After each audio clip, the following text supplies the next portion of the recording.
Hi, welcome. It's Meredith. I'm here with our message for Tuesday, the 15th of October. We're using Sawyer's Path today. My sweet little deck that was among the missing in plain sight yesterday. All right, let's get into it. Let's see what our card from the bottom of the deck is today. Ooh, Strength. How lucky for us. This card, it's a great one. It's an 8, so it's really stable. We have the infinity loop in there too, which is quite lovely. And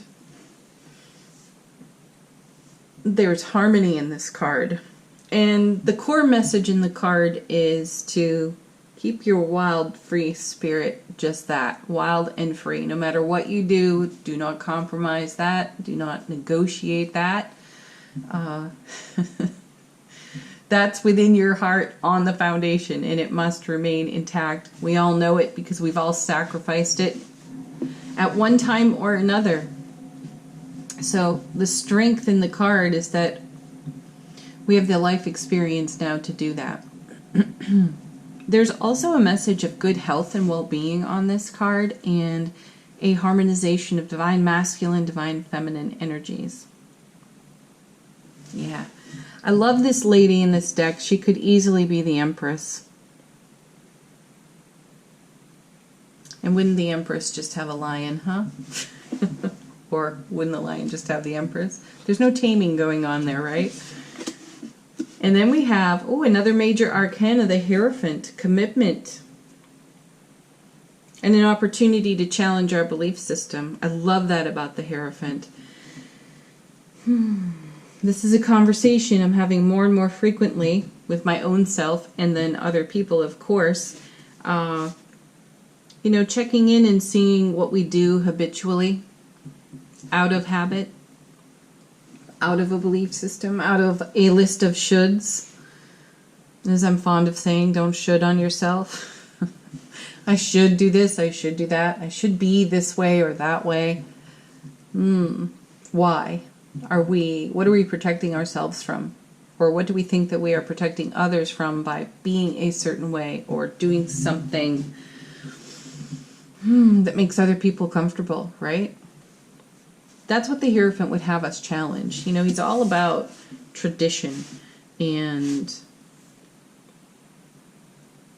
a set of values that would be handed to us by those who at first raise us, and then we take that out into the world with our peers, and we share that with them. They share theirs with us. And pretty soon we have this acceptable pattern of behavior, right? And then if we go against that, if we are different, well then, what does that mean? Most of us will look back on our early years and say, as we were going through school, or, that each day at school was an exercise in preventing humiliation of some sort. So we behave in a certain way so we don't attract too much attention. I've experienced it. I've seen others experience it. You can all relate to that in some way. And that's just what the Hierophant, exposes for us. While he stands there all traditionally put together and wonderful and full of education and information to share with us, we're staring at a card that invites consistent sameness. That's what I feel. I don't even know if that's a word right now. But do it the same over and over again to get the same result.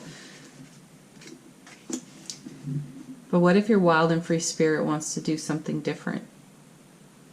All right, let's see what's next. Another major arcana card, and the Magician, no less. Okay, well, he's got it all, this one. He's got charm and pizzazz and dazzle, and he's got all the elements of the tarot at his disposal. He can create anything he wants. And these two, the Hierophant and the Magician, radically different foundations underneath them. And we're being invited here. We have an opportunity to take all the best of what the Hierophant has to offer and combine it with all the best that the Magician has to offer. That's different. We have the strength and the energy and the wildness to do exactly that. This is a lot of alchemy right here on the table. So ask yourself today, how can I do something that I've done the same differently? How can I challenge that? How can I bring something fresh and new and exciting to it without taming myself? You know, the Hierophant is quite tamed. The Magician is not. In fact, he invites distraction, and he was in yesterday's reading as well, so we will pull a card for what he potentially distracts us from. But next we have the Nine of Cups. Yeah, fulfillment. This card is such a beauty. And I am recently fond of telling you all that I'm not so enchanted by the whimsy that is assigned to this card. And by that I mean the Nine of Cups often shows up like, oh, hooray, great surprise, my dream has come true. It doesn't exactly happen that way.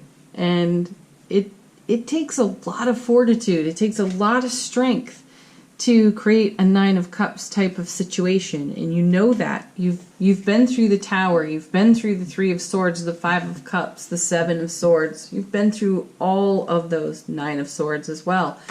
Those are the cards, those are the type of life experiences that bring about a Nine of Cups situation, because you choose over and over again through these other challenging experiences. You choose happiness, you choose love every single time, and that's the magic that happens here. Getting challenged by the Hierophant and introducing a Three of Swords or a Five of Cups experience into our world, these things do flow in, they happen.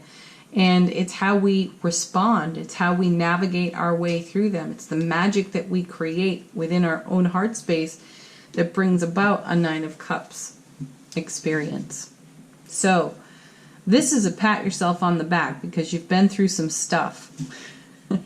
And you've maybe in those moments crumbled and fell and cried and lost it all, but you resurrected yourself there and created this kind of experience.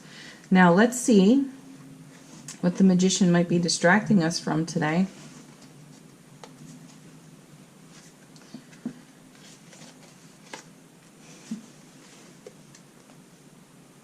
The Nine of Pentacles. Interesting. These two cards, the Nine of Pentacles and the Nine of Cups, they have a similarity. They have an affinity for me in tarot.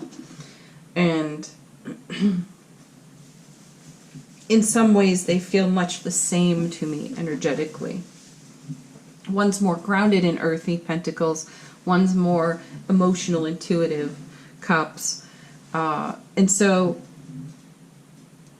as the clarifier to the Magician, and then another 9 sitting right next to it, the feeling here is that we could become actually distracted by the Hierophant himself, and have to dig into our strength, into our reserves, so to speak, and come back to our center for what we've got our eye on, what we've got our heart on.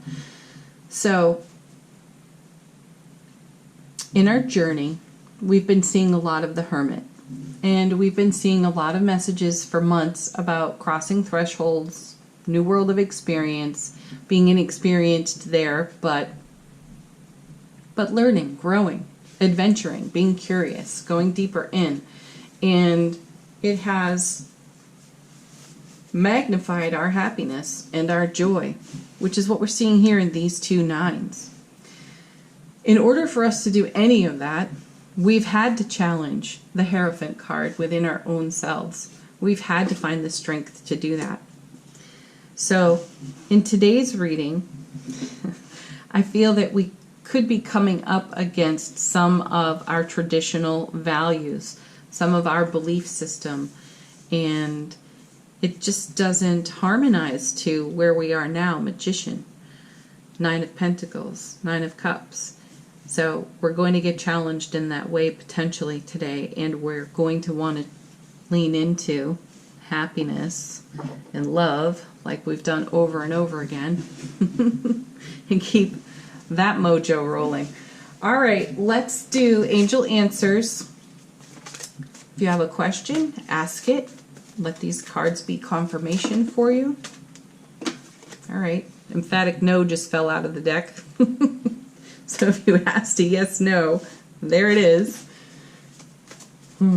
Oh, funny, I just put that right next to the Hierophant. So, no, to the old belief system. Yes, to the joy and the happiness. Okay. Next card. Whoa. We got a pile up here.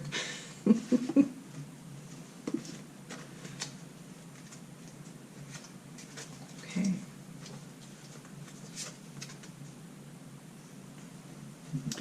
Listen to your intuition. This one's becoming a frequent flyer recently too. Yeah, pay attention. Because that is going to lead you to your Nine of Pentacles, your Nine of Cups. The joy, the happiness that you've got in your heart space. The ego is going to sound a little bit like the Hierophant. I know I'm bashing him a bit today. I have no negativity toward this card. I just feel a little enthusiastic for challenging my own belief system. So if I'm influencing the reading at all, it's there. And encouraging you all to do something similar for the fun of it, for the joy of it. Next card. Just ask yourself why. When you find yourself doing something over and over and over again, ask yourself why. And then, what have I not considered? Could I do this differently? Why not? Next. Ooh, I don't know if we're going to get a third one out of here. Oh, yeah. We are. Ooh, back again from yesterday. Big happy changes. You know what I say about this card. It's the happy that makes the big changes. And yes, it's great confirmation to what I'm saying over here today. That's why we've got this emphatic no. Apply that. Apply that to the Hierophant moments of your day today. Something that is so familiar, so... I'm adamantly choosing this because. Maybe say no emphatically to that. Why? Set yourself free a little bit. Take a walk on the wild side. Be curious. Ask yourself questions. Ask other people questions. And listen to your intuition in those responses. All right, last card. Our affirmation from the universe has your back. I am the dreamer of my dream. Not that guy, or even this guy. But yeah, you are the dreamer of your dream. What is it? Tell us about it. Thank you so much for watching, everybody. Have a beautiful Tuesday, my favorite day of the week. And like, share, subscribe. Leave comments if you're guided, if it's in your heart to do so. Thank you for your comments. Gail, woman, you are awesome. I love the messages that you leave for us. I love all the messages, and I thank each of you for them. But thanks for sharing, everyone. Have a beautiful Tuesday. Bye for now. Peace.